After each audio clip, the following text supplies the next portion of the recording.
Hi and welcome back to Dave's Retro Dungeon, my humble little channel. Thank you for taking the time to give my videos a bit of a watch. So let's test this Spectrum Issue 2 motherboard. See what it does. And that's not very good.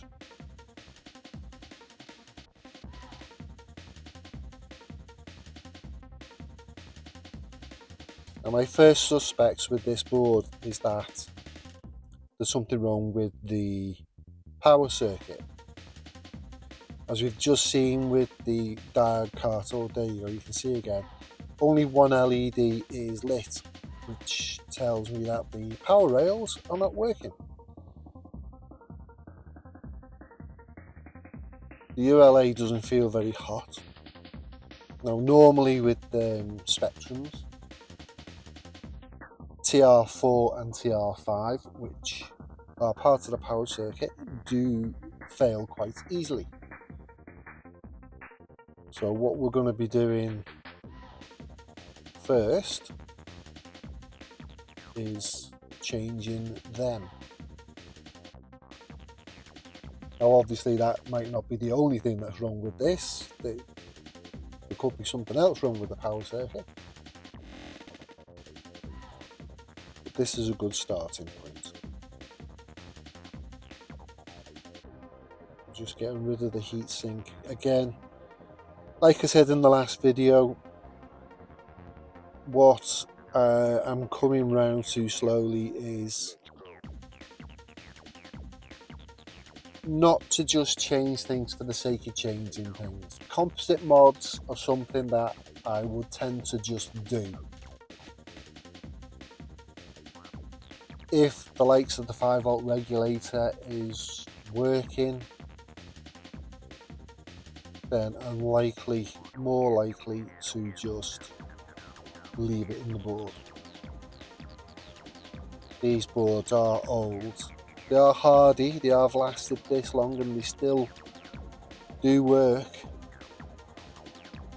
But in saying that, you don't want to be taking things off these boards willy-nilly. Things that have to be done generally are things like transistors need changing because they do blow quite easy. Especially if people put the wrong power supply in and use a center positive instead of a center negative adapter. And that'll just damage the circuit.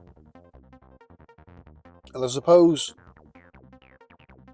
what's good with the Spectrums is that things like the transistors blowing do go some way to protect the rest of the system. Now, likely things to damage, if they are damaged, are things like the RAM. And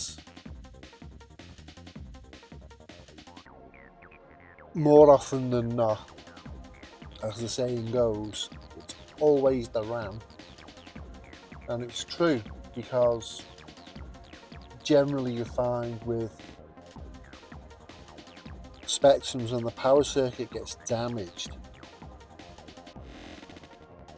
things can also tend to get damaged along with it.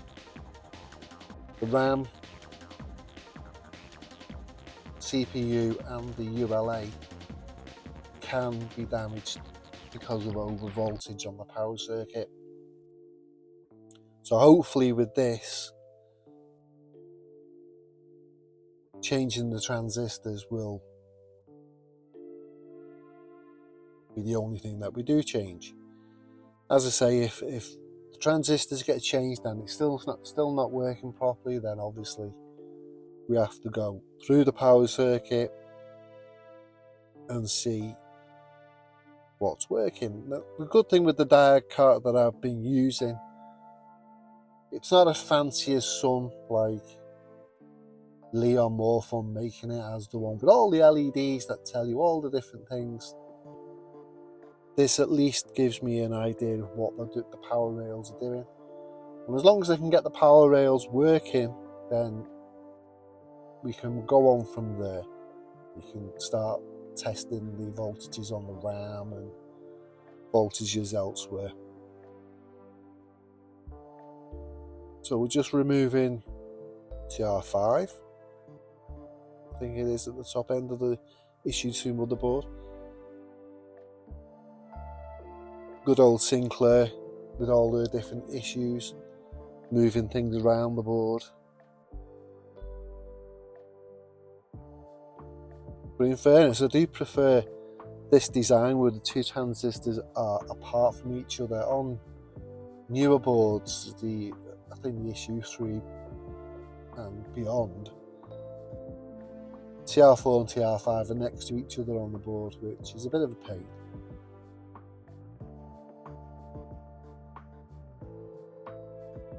Easier to get to, I have to admit. You don't have to go about removing heat sinks and whatnot, but I still prefer this layout. It's a little easier to work on.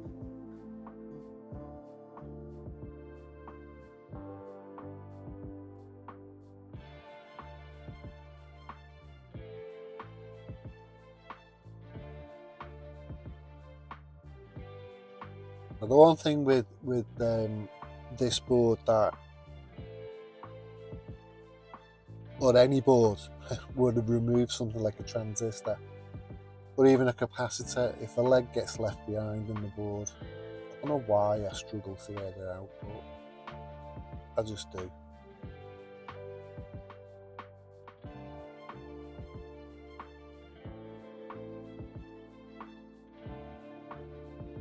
I'm an enthusiastic amateur.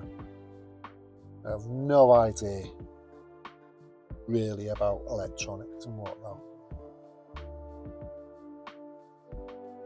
And I only know what I know through working on these boards, watching YouTube videos, getting an idea of what works and how things work. I do have an oscilloscope, but I've not used it in a video yet. I'm not completely confident in using it, to be fair.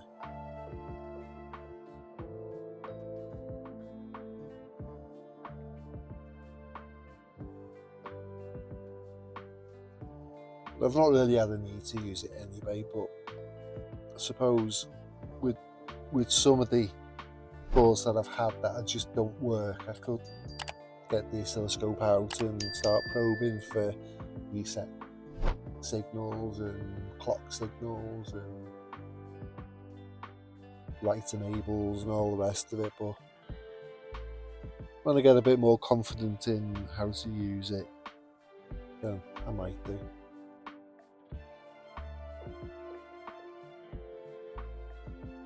You might notice that I'm using a cheapo solder pump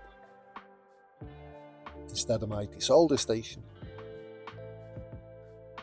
The only reason for that is that I want to get a little bit more hands-on use with using a desolder pump. I do have an engineer solder pump, which is good, but I bought some silicone tips for it, which I don't know if I keep cutting them long or whatnot, but they seem to be getting destroyed very easily. So this cheapo desolder pump works just as good. So it goes to prove that you don't have to have all like the most expensive, the best tools to be doing this. As I say, I do have a desolder station, but I don't have to use it, and I only really use it for things like chip removal, things like this, like a small item like a transistor or the capacitor. I'd rather use a desolder pump, a manual one.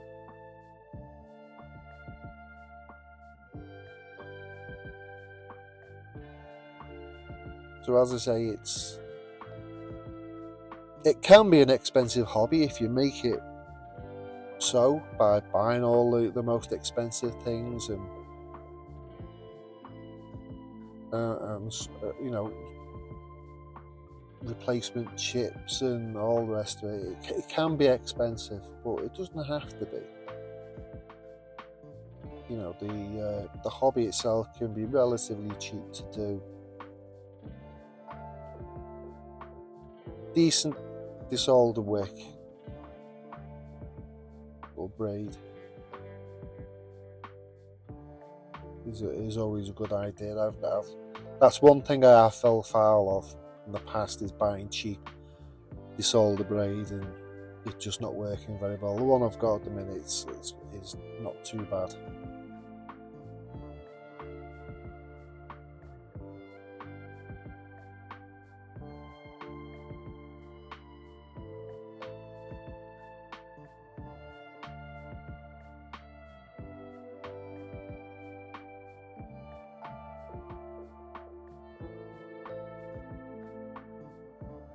I think this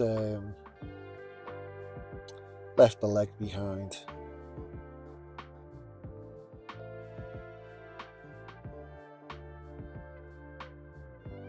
As I say, I don't know why. I don't know if it's just my approach, my technique, if you want to call it that. I just seem to struggle with getting these legs out. I don't know, especially when it's only like a little tiny stump. I've got tweezers, but I got a set off Amazon, I think, and I don't know, they just don't work very well. I generally tend to go to using my snips, which it does work, but can have a habit of making the leg shorter by cutting it.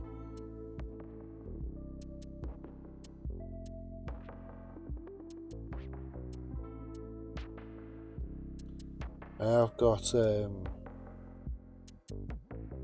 flat pair of tweezers. Couldn't find them anywhere, so I'm having to use these very fine nose tweezers, which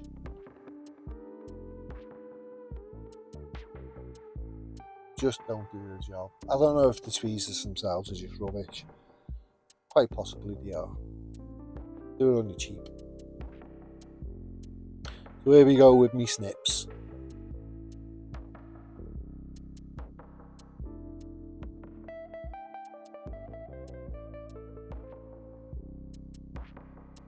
Now, even though removing these transistors are relatively easy, and you know they're a lot easier than moving chips off the board, but you still got to be a bit careful with these old boards. You can still rip traces up and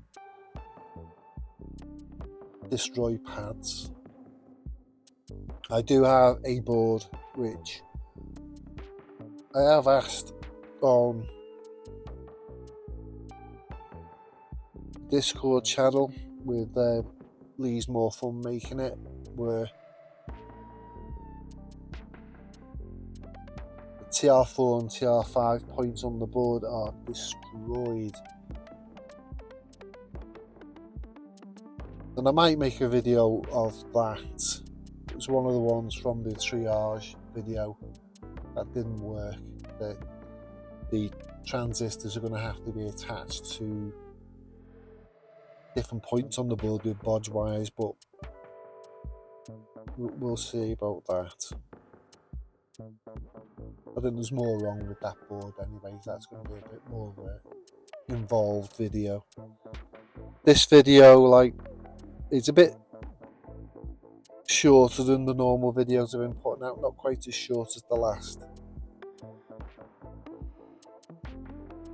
video, but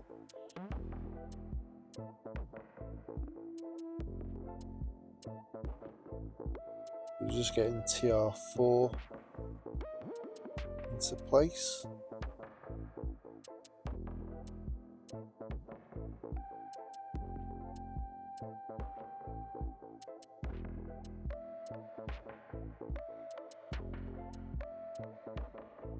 and get it in the holes. There we go. Hold on.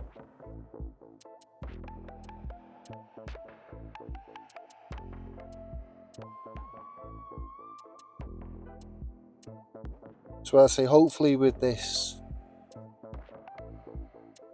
transistor replacements, this will sort out the power rail, and then we can go from there.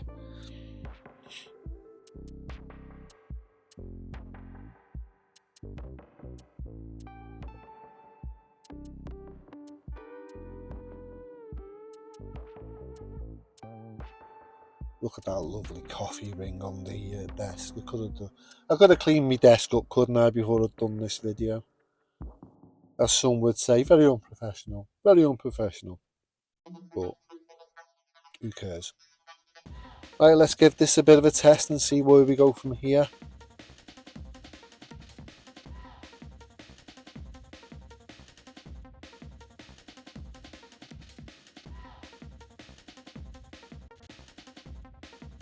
Oh. Oh. Yay! That was an easy fix, he says. Let's do the diagnostic, if I can speak properly. The diagnostic run. Let's see what happens here. The lower round pass, that's good.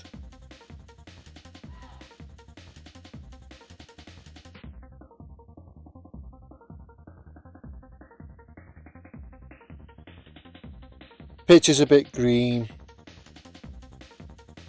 and but I'm not going to adjust the picture with them pots, because it's not an easy process. But as long as it's working, then that's fine. But the upper RAM seems to be passing its tests. Yay! At least the RAM's good. Well, that was quick.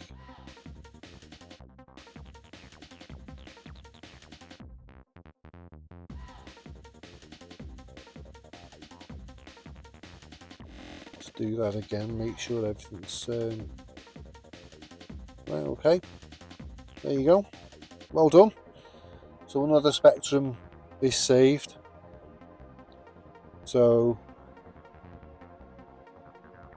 thanks for watching. As it says there on the screen, give me a subscribe if you would be so kind, and I shall see you in the next video. Thanks for watching.